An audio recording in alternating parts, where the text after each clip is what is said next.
Order this meeting of the RTA Operational Planning and Infrastructure Committee meeting. Can I get a roll call, please? Jeffrey Sleesman, Chair. Present. Lauren Welch, Present. Mayor Gallo, Here. Stephen Love, Yes. Reverend Lucas. So we do have a quorum. Thank you. First item on the agenda is the approval of the minutes. Do I have any comments, corrections, or questions about the minutes from the last time? Motion to approve. Second? And if you wouldn't mind, when you're making those motions, short-term for Avis, just to list your name, that might be helpful. Welch, motion. To approve, thank you. Second, Love? All those in favor? Aye. Aye. Any opposed? Minutes stand approved. Okay, we have two items on the agenda today. The first is an RFP procurement. Presentation of a negotiated competitive procurement for engineering services for special bridge inspections. And we'll have a presentation from Grant Kirsch, resident engineer, and Lou Catalucci, contract administrator of procurement. Floor is yours. Thank you. Good morning, Chair Sleesman, committee members, and members of the board. My name is Grant Kirsch, resident engineer here at the RTA, and today I'm presenting on engineering services for special bridge inspections 2025. So as you can see on the screen here, that's a map of the structures that are due to be inspected this year. There are 19 crossings for a total of 34 structures when you factor in the eastbound and westbound bridges. This is a decrease of 12 structures from the 2023 contract due to us performing those 12 in-house.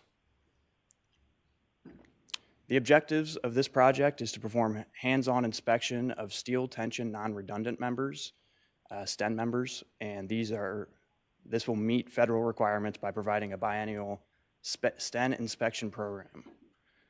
Another objective is to complete the GCRTA bridge inspection form. And as you can see in that photo on the left, that's a bridge inspector from the 2023 contract. That's the truss bridge over Norfolk Southern, and he's performing a hands-on inspection. They climb all over these structures. Another objective is to perform underwater inspection of the viaduct pier and bulkhead in the Cuyahoga River. So on that photo, that is the viaduct going over the river, and the inspection team will have a boat in the water with a team of divers, and they'll actually dive down and perform these up-close inspections of the underwater components of the bridge, and they'll take photographs. They'll do other testing methods, such as ultrasonic testing and sonar imaging. There's a lot of coordination involved with this project, including communicating with Norfolk Southern, CSX, municipalities, and utilities. Some inspections will require service shutdown and will be coordinated with GCRTA. And lastly, any critical findings will be reported to GCRTA immediately. I will now turn it over to Lou for the procurement overview. Thank you. Good morning. I am Lou Catalucci. I am the contract administrator on this project, and I will present the procurement overview. This request for proposal was issued December 22nd, 2024, was accessed on our website by 24 interested parties. That includes consultants, sub-consultants, and others. One firm submitted a proposal, and one firm was interviewed. This was a Brooks Act procurement, so there was an evaluation that was performed of the technical proposal. The members of the panel were from engineering and project development, Office of Management and Budget, safety, and procurement. The evaluation criteria was project manager, assigned staff, past performance, that could be past performance here at RTA or elsewhere, project approach, location of majority of work, and DBE participation. Our most technically qualified vendor is Burgess and Nipel Inc. of Columbus, Ohio. There was a 6% DBE goal assigned, and it will be met by utilizing Denise's Flagging and Construction Services, Inc. and 2LMN Inc. The experience of Burgess and Nyepel, they have successfully completed projects for GCRTA, Oklahoma DOT, Summit County, and ODOT, among others. Burgess and Nyepel has prior experience on special inspection projects and has experienced qualified staff. The recommendation, staff requests that the Operational Planning and Infrastructure Committee recommend award to Burgess and Nyepel Inc. for engineering services for special bridge inspections 2025. The contract is an amount not to exceed $371,710. We would be happy to take any questions you may have. Thank you for the presentation. Do I have any questions from the committee or from the board?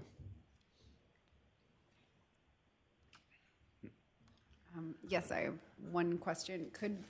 How often do inspections take place, just for context? For these Sten bridges, it's every other year, unless it's poorly rated, and then it'll be every year. Okay, so we're going out for an RFP for 34 bridges, or about that Correct. Every 2 years. every 2 years? Okay. Just curious, well, unrelated to this project, how does this interact with the Irishtown Bend work and some of the work they're doing in the bulkhead? Are those just totally separate? Good question. I'll let Mike chime in. From a standpoint of synergies with river flows and things like that. Yeah, Mayor Coomer, Mike Schipper, the Irishtown Bend project ends just short of where our pier and protection system is. They are adjacent but separate. And the pier protection, probably most board members don't know, that protection system was hit by a barge a few years ago. And it worked as it was supposed to.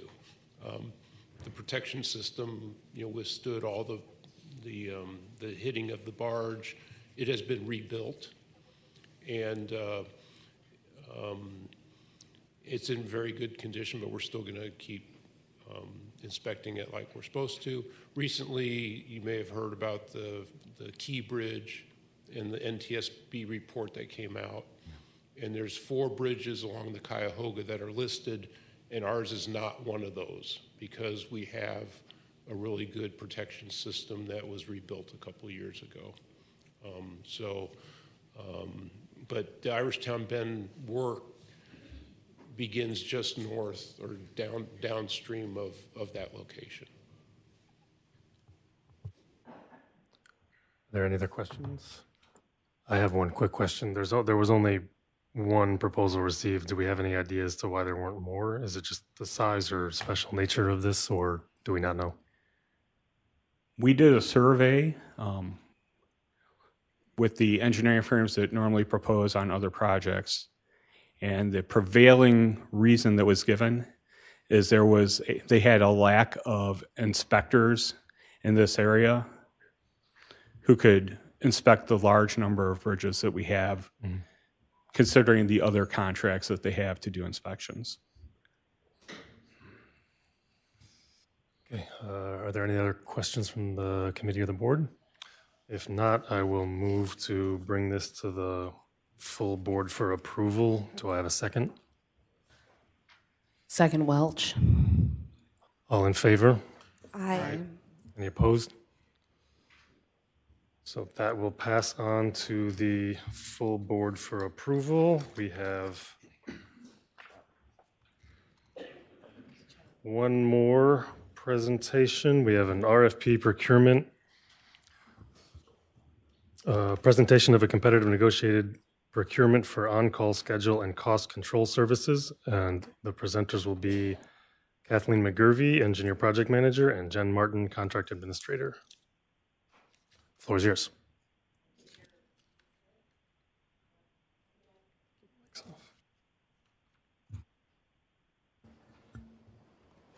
Thank you, Chair Sleesman. Again, my name's Kathleen McGurvey, and I'm with the Engineering Department, here with Jen Martin from Procurement. We're here to present on the on-call schedule and cost control contract issued in 2024.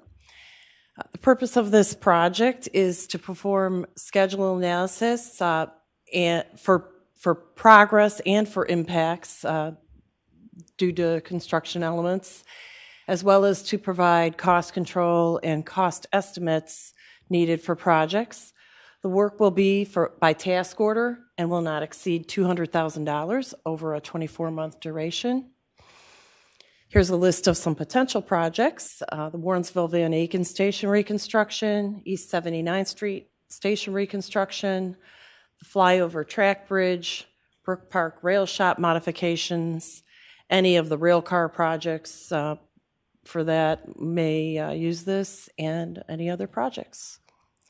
Now John will provide the procurement overview. Good morning. My name is Jen Martin, and I am the contract administrator for this project. The request for proposal was issued on October 11th of 2024, and it was accessed on the GCRTA website by 10 interested parties, including contractors, subcontractors, subconsultants, and others. One firm had submitted a proposal, and one firm was interviewed. We gathered together a evaluation panel members that consist of members from RTA in the Engineering and Project Development Department, Grants Management and Treasury, Power and Way, more specifically the Power and Way Signals Department, Office of Management and Budget, Office of Business Development, Management Information Services, the Safety Department, and of course, Procurement. Again, this is another Brooks Act RFP, so we had to evaluate the proposer from evaluation criteria includes the evaluation of the project manager, their assigned staff, their past performance, project approach, location of the majority of the work, and their DBE participation. We've identified the most technically qualified vendor to be Vail Network Company, doing business as VN Services, Inc. of Chesterland, Ohio. A 6% DBE goal was assigned to this project, and VN Services, Inc., as a certified DBE firm, will exceed this goal, self-performing the work. VN Services has successfully completed projects for the Authority University, hospitals, ODOT, Progressive Field, and Cleveland Hopkins International Airport, among others. VN Services, Inc.'s personnel are experienced in delivering quality deliverables among their challenged projects. Staff requests that the Operational Planning and Infrastructure Committee recommend award to VN Services, Inc. for consulting services for the on-call schedule and cost control 2024. And this contract is not to exceed $200,000 for a period of 24 months. And before I go into the questions, we do have Mr. Andre Bryan. He is the president of VN Services here with us today, should you or the board have any questions for him. So we would have to entertain any questions the board may have. Thanks for the presentation and welcome to our visitor. Do I have any questions from the committee? Mr. Love? Yeah, thank you for the presentation this morning. Just maybe this is a broader question for GCRTA. Which projects are there projects that reach a certain threshold for review from an outside cost control standpoint, or what's the determining factor for the capital projects that go through that process? Well, sometimes we need some outside help just doing cost estimates for projects, and some of it depends on the workload. Also, certain expertise that the engineer working on the project has. So I might have a project that somebody might have one that has mechanical, electrical, civil, all kinds of different disciplines, and they may not have, knowledge of all of those fields. Also, they may just not have the capacity time-wise to do the work. So in terms of that cost estimate, and then for scheduling, if there's a complex schedule or schedules that may, that we think could run into trouble. Also, sometimes ahead of time, we might want to have a scheduler do an analysis so we know how to put it out to bid, how many days to put in the contract, that sort of thing. Thank you. Are there any other questions? Not so much a question, but if I can ask, Mike, if you can just comment relatively quickly. I know we've also had, and thank you, Kathleen, for the explanation. If you can comment on the influx of engineers that have entered into your division over the last year and maybe the assignment approach as far as the amount of work compared to new assignments, folks also getting acclimated to their work assignments, and then also the dependence of us on an external third party to kind of supplement the items that Kathleen mentioned. Sure. I mean, we do have a number of new project engineers that maybe came from other sectors of the industry, so they may, in some of our cost estimating, we also have to take into account all the all of the RTA rules and regulations and federal things that we're complying with. But as Kathleen said, we utilize these services on more of our complex projects. So, the station project that was awarded last board meeting, we had used an independent cost estimate on that. We have a track project that's going out now for a rebid. We utilized our predecessor firm for cost estimating on that one. They also help us in the change order process, which is something I think Kathleen didn't mention, is because a lot of times our project managers are so close to the project, it's hard for us to do an independent estimate. So for some change order items, we will have our consultant do a truly independent estimate. And a lot of time that is both cost and time. So they will review the contractor's baseline schedule and see if the change order items actually have an impact on the critical path where we need to extend the time. So it does give us another level of independence because our project managers are working with the contractors every day. So on some items, it's worth it to have an independent opinion. Thank you. Any other questions? I'll ask the same question. One bidder, do we know why? Thank you for your question. So the pool of people who downloaded the solicitation package was only 10. And out of those 10, 6 of them were clearance houses. So basically they're pulling our RFP to give to their paid providers. So I did contact a few of the potential people who did download the solicitation package, and 2 of them, they downloaded it for curiosity. One never got back to me, and then the other one, who was our former contract holder, Construction Support Solutions, they recently lost their DBE status because of change in ownership.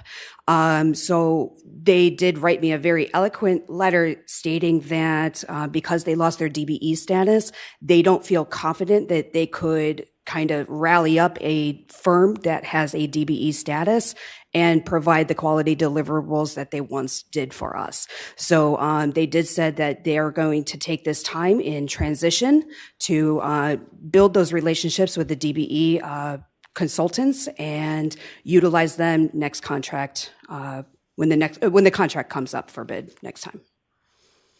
Great, thanks. There's no other questions. I will move to bring this to the full board. Do I have a second? Second, Love. All those in favor? Aye. Any opposed? Great, we will bring this in front of the board. And I believe that is all we had. Yes, that was all on the agenda, so I will move to adjourn the Operational Planning Infrastructure Committee. Do I have a second? Second, Welch. All those in favor? Aye. Any opposed? Excuse me. We will adjourn this meeting at 9:26.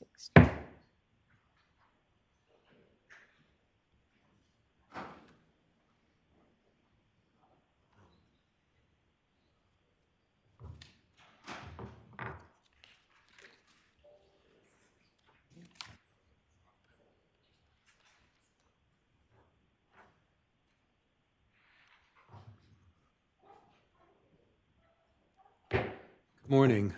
This is a meeting of the RTA Audit, Safety, Compliance, and Real Estate Committee on Tuesday, April 1st, 2025, at 9:26. Begin with a roll call. Mayor David Weiss, Chair. Present. Lauren Welch, Present. Anastasia Elder, Here. Emily Pachetti, Here. Jeffrey Sleesman. Here. Thank you. First item is approval of the minutes. These are for the meeting on March 4th, 2025, began at 9:45. Any comments or corrections to the minutes? Not, is there a motion to approve? So move, Sleesman. A second? Second, Elder. All those in favor, say aye. Aye. Any opposed? Abstentions? None. The minutes are approved. We have one item on the agenda, and that's a discussion of the Kingsbury Run Consolidated Sewer Project with Jim Reed as the presenter. Mr. Reed, the floor is yours.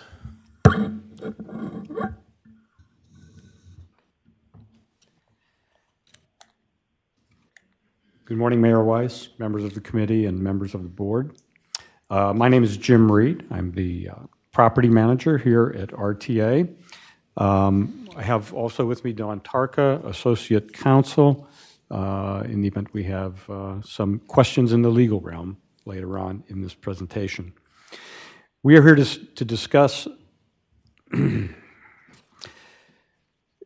the proposed permanent and temporary easements to be granted to the Northeast Ohio Regional Sewer District in connection with the Kingsbury Run Consolidation Sewer Project. We will cover the purpose and location of the sewer project, specifics of the proposed easements, and entertain any questions that you may have. The purpose of these easements is to allow for the orderly construction, operation, and maintenance of access roads, sewer lines, and flow regulator structures on authority property. By way of background, the sewer district project is part of Project Clean Lake, which is a $3 billion 25-year program that began in 2011 to meet Clean Water Act standards and address water quality issues in our community. The project will reduce combined sewer outflows released into the Cuyahoga River by about 250 million gallons per year. The project involves construction of over 6,400 linear feet of new sewer lines, hundreds of feet of new relief sewers, and new and rehabilitated flow regulator structures. The project area spans from Opportunity Corridor near Kinsman Road south to the southerly wastewater treatment plant in Cuyahoga Heights. Construction on this project is expected to continue until mid-2028, so it's a very large project. The part that we are concerned with, the location of the work that impacts RTA, is Kinsman Road and Opportunity Corridor, just east of the Central Rail Facility and the East 55th Street Station. This is an overview of our Kingsbury Yard. It's kind of set off to the lower left in this picture. This is the authority's 15-acre parcel, and it is a large ravine with approximately 3 acres of flat usable area at the bottom. This is the authority's primary storage and staging area for large, heavy rail components and has a spur track for loading, offloading, and delivery to job sites in the system. The slide highlights the 5 work locations and the general locations of the permanent easements that have been requested. This map depicts the overall layout of the sewer district project on the Kingsbury property.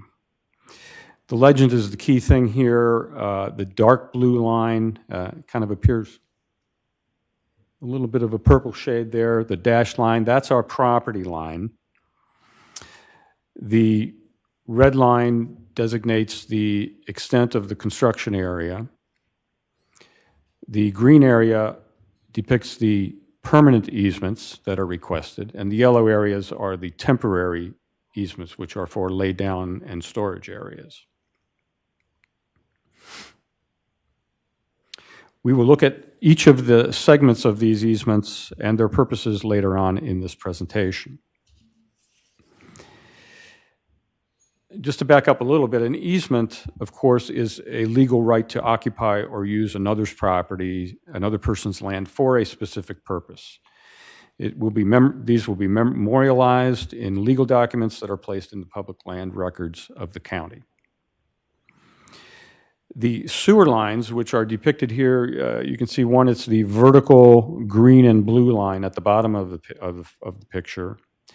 And the blue and green area going off to the northwest in the picture, those are underground sewer lines. So there's no surface activity there that will impact us. In the center of the picture is a rectangular area where the sewer district will construct a very deep shaft into which they'll lower a boring machine, and the boring machine will dig those tunnels underground for the sewer lines. The central location in the center of the map is where the sewer district will also construct a large containment structure, which is about 70 feet deep and 21 feet wide. The sewer district will maintain a permanent fenced compound of approximately 72 by 80 feet at that location.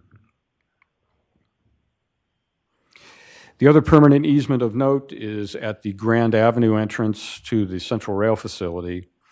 There is one permanent easement for a sewer structure and some area around it for access and storage of materials. The entrance will be open and accessible to the authority throughout the construction project. This table shows a summary of all of the requested easements and their terms. Appraisals were completed by the sewer district on all of the different easements presented here. And what we have here are, we have a threshold for board approval that's required, and that would be any permanent easement valued at over $10,000 and any temporary easement with a duration over 3 years or consideration over $25,000. So as you can see, we have a few of them in that category. They're shaded in gray. One being a permanent access easement in the Kingsbury Ravine on 1.3 acres, 2 permanent sewer easements constituting 1.4 acres, and 1 permanent and sewer access easement. Oh, I'm sorry, let me back up. 1 temporary access and storage easement that runs 3.5 years on approximately 1.4 acres. And that has, as you can see in the survey ID column, has 4 different segments. Now we'll show it, I have a breakdown of that coming on the following slides. Again, these were all appraised, and that information was shared with us. We did not fully agree, so some of the values were adjusted, and we've ended up at about 25% above the appraised value for these easements. Some of the notable terms and conditions that we've incorporated into the easements are as follows. There will be no cost to the authority for any of this. They are for the limited purposes of the sewer installation. The authority retains all surface rights on our property, with most of these facilities being underground. The sewer district will restore and clean up the property post-conviction, post-construction, and there are several useful improvements for the project that will be left behind for the authority's use.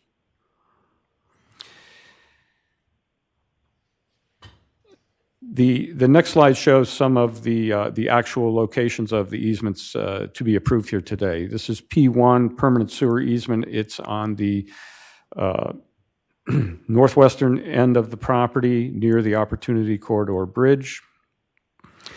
There is an existing sewer at that location, but they will add to it and it will become a permanent easement. This slide depicts the area of the permanent access easement, which is non-exclusive. The authority has a priority of use over this easement. The sewer district will also be improving this. Right now it's partially paved, partially just dirt. It will be gravelled fully.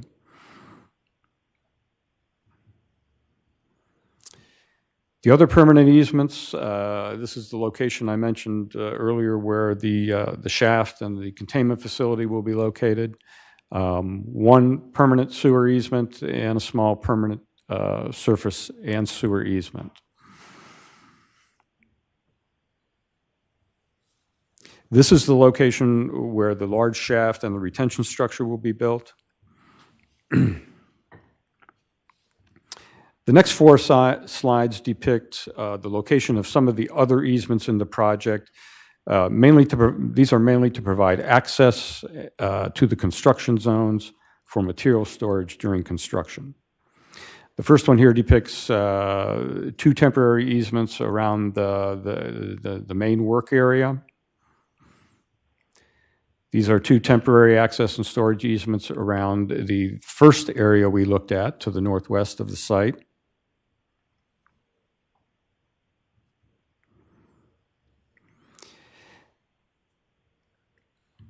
These are easements up at the Grand Avenue location, which is the entrance to, or rather the easternmost entrance to the central rail yard.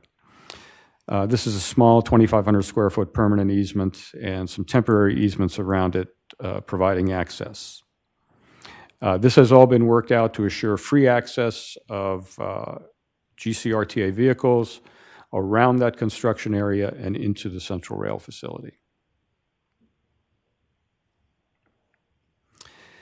Finally, up near Opportunity Corridor, we have a very small access easement to give them access to work that will actually be done on property of another owner. This is located, as you can see, between Opportunity Corridor on the right and the rapid transit tracks on the left. This is up at the top of the valley.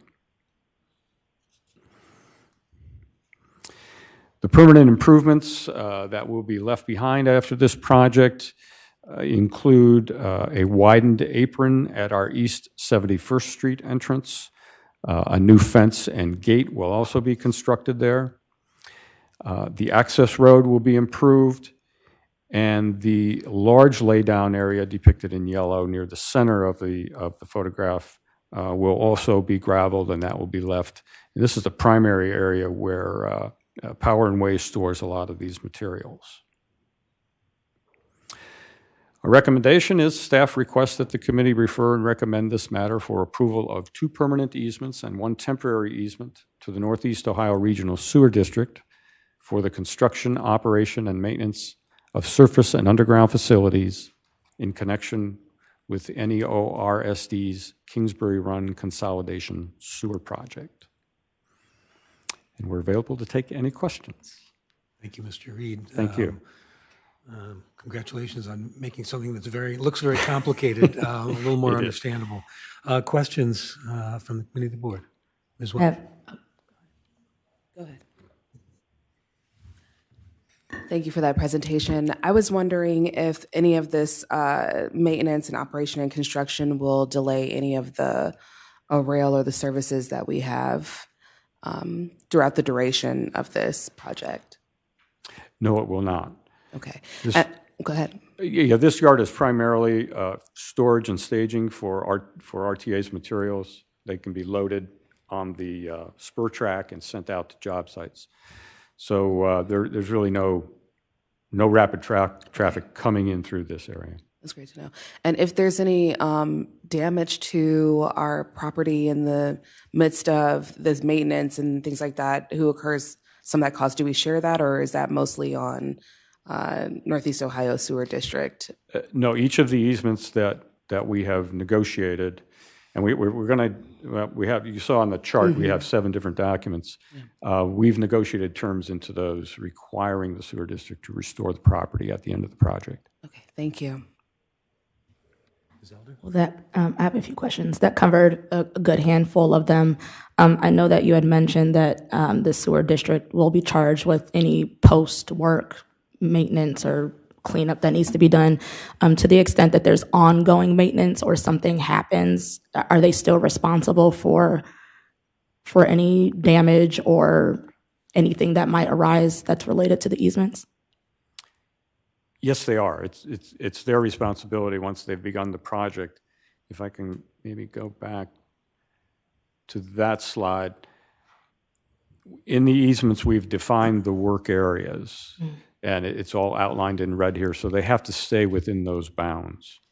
The rest of it is all open for our use. It's going to be a bit of a joint effort. It's going to be a busy place down there. Got it. Yeah, you said that this would be completed in 2028, correct? Yes. Okay. In fact, this project we're looking at here is a 2.5-year project. Okay, and then thank you for all your work, and this was a lot of information. So if you could just summarize for me, how many easements in total are we dealing with here, and how many of them are permanent versus temporary? There we are. Okay. I had to make this chart to keep it straight for myself, because we were shuffling around 7 different documents, and we were negotiating terms of all of them.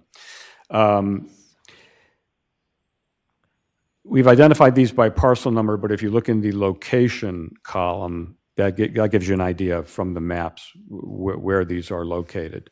The 3 main ones that require the board to approve are the second one listed there, a permanent access easement, identified as P2 in the Kingsbury Ravine. It's permanent, which means the board must approve, and it is also over the $10,000 threshold. Okay, thank you. The next one that requires board approval is the 3rd one listed. That's permanent sewer easement, also in the Kingsbury Ravine.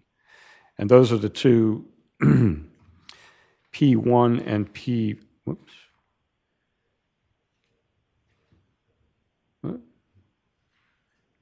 I'm sorry. Well, P4, which is that main area in the middle, and P1, which was the one to the northwest. See if I can find my chart again. There we are. Also in the Kingsbury Ravine is a small permanent easement for access and storage. Then the next one requiring board approval is the temporary easement in Kingsbury Ravine. Those are the ones that we saw on the 2 slides. Now those are going to run for the duration of the project, 3.5 years. We gave them a little extra time. 1.4 acres, and of course those are over the 3-year limitation requiring board approval. And then finally we have the 2 areas up at Grand Avenue, a temporary area, actually 2 of them, for 1 year to complete that project, and then a permanent easement in that area for the sewer infrastructure that they will be installing. Thank you. And then while we're on this slide, you had mentioned the total consideration is 25% above the appraised value. Can you explain that just a tad more? Yes. On some of these easements, let me back up a little bit. The way an appraiser works is an appraiser tries to arrive at a market value for the property, and then they break that down to what does that translate to into terms of dollars per square foot. And then you multiply by the square footage of the easement. We have it expressed in acreage here. And that gives you your value for the land itself. Now, an easement is not a full taking of the land. It's not full ownership. So for a permanent easement, in this case, the appraiser set that value at 75% of the market value. So they took the market value per square foot of the land by 75% and then multiplied by the area to come up with the appraised value of the easement.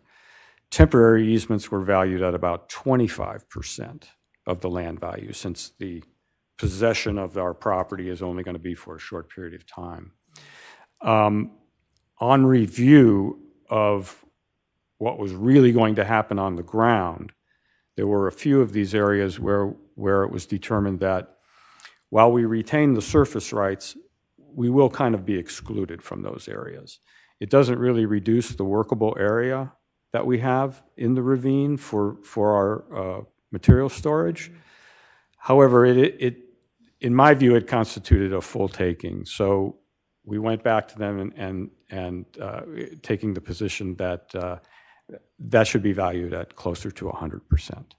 And they agreed, so the total net ended up about 25% above. That makes sense. Now, is that the only con that we really had in these discussions about the easements? I mean, is there any other concerns that we have with these? No, we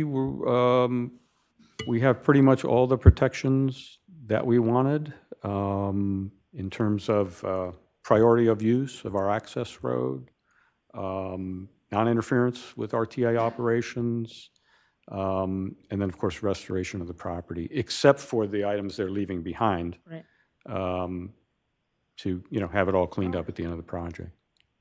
Thank you. Thanks. Mr. Love. Yeah, thank you, Jim, for the presentation this morning. This is maybe just a broader question and putting that particular area and property in context. I know there have been some dialogue with the city and Community Development Corporation, other partners about potential future of that site, partial use for public access, Sideway Bridge being a historic element. My understanding is this would just add another party basically to those future discussions between GCRTA and other stakeholders. The sewer district would be a potential party to any future use of that property if those conversations were to continue. Potentially. I think the concern that the community raised, there was really only one point, is permanent structures. They're going to leave behind a small fenced-in compound to enclose the main retention structure they're installing there, the one that's 70 feet deep. There was some concern about, well, if the community is able to move this along and create some kind of public access park down there, that you'd have this fenced-in compound. So the sewer district has agreed that they'll put some shrubbery around it, disguise it in some manner so that it's compatible. But that really is a question for the future, I think. If I could piggyback for just a moment, and I'm looking at Mary Beth when I'm saying this, we've had multiple conversations that are ongoing. So great question, Trustee Love, about kind of the future of the conversation of whether it's park space or a space that's accessible by the community.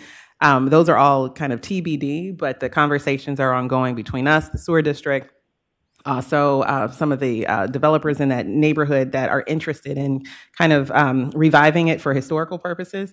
Our interest is to make sure that we really utilize the space in a safe manner for storage and laydown. To the naked eye, it doesn't look like the most attractive of spaces as is, but it is valuable to us. And so we've actually taken, I want to say, Mike, maybe 2 years ago, maybe a year and a half, Doc, if I'm not mistaken, a walk through the entire property as a group prior to Jim's masterful kind of review of all of this. And then we are starting the process to be able to make sure Burton Belcar, other agencies are included in that community effort. So we'll make sure to continue updating the board as we go along, but we're in the infancy stages of that. Just wanted to make sure that we gave you that update as well.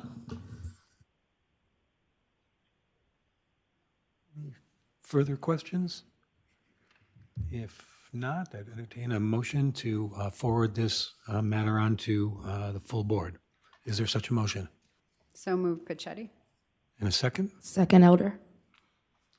All those in favor, say aye. Aye. Any opposed? Any abstentions? Motion carries. I think that's it for today for the Audit, Safety, Compliance, and Real Estate Committee. Is there a motion to adjourn? Motion, Welch. And a second? Second, Pachetti. All those in favor, say aye. Aye. Any opposed? Any abstentions? We stand adjourned. Thank you.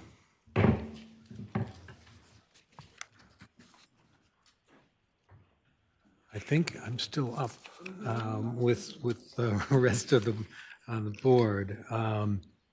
It is a meeting of the Ad hoc Compensation Committee, but we are requesting that all board members stay on for this meeting as well. So begin with the roll call for the committee. Mayor David Weiss. Chair. Present. Lauren Welch. Present. Anastasia Elder. Present. And Emily Pachetti. Present. First item for the committee is just approval of the minutes. They are brief, but are there any corrections or changes to the minutes? If not, is there a motion to approve the minutes? So moved, Elder. And a second? Second, Pachetti. All those in favor, say aye. Aye. Any opposed? Abstentions? Minutes are approved. We'd now like to go into executive session to consider the appointment, employment, dismissal, discipline, promotion, demotion, or compensation of a public employee or official. Is there such a motion? So moved, Pachetti. In a second? Second, Elder. And if you would call the roll. Mayor David Weiss. Yes. Lauren Welch. Present. Anastasia Elder. Yes. Emily Pachetti. Yes. Okay. Are we going to go into the executive? Yes, so at the desire of the board, it will go on in the caucus room, which is right here on the other side of the wall. So if I can ask George Fields to remain, and then on standby, Janet Burney and Raj Gotham for any counsel that may be needed from finance or legal, and then I will also remain on standby.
Okay, we are ready to come out of executive session. Is there a motion to come out of executive session? Motion, Welch. Second. Second. Roll call? Yes? Yes. Yes. And I don't think we have anything else for the committee today, so I'll make a motion to adjourn. Is there a second? Second, McPherson. Actually, the committee. Come from the committee. Yeah. Second. Sorry. Yeah. Motion, Welch. All those in favor? Aye. Any opposed? Abstentions? Okay.